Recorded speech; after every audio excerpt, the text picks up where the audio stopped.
A tree increases annually by one-fourth of its height. To what height will it increase after 2 years if it stands today 64 centimeters high? Now it is mentioned here that the tree increases annually by one-fourth. So it is increasing by one-fourth. Therefore, we can say that the multiplier is 1 plus y plus because it is increasing, and because it is increasing by one-fourth, the multiplier will be 1 plus 1 by 4, that is 5 by 4. Okay.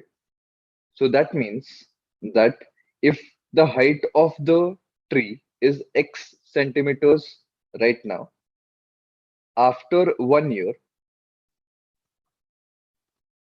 it will become 5 by 4 into x. Okay. So every year it is going to get multiplied by 5 by 4. Okay. So right now the height is 64 centimeters. So after 1 year, it will become 64 into 5 by 4. That is 80.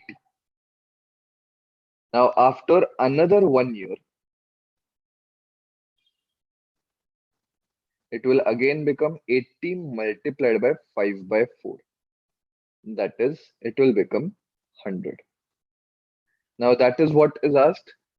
To what height will it increase after 2 years? So this is the first year. This is the second year. So after 2 years, the height of the tree will be 100 centimeters. That is option C.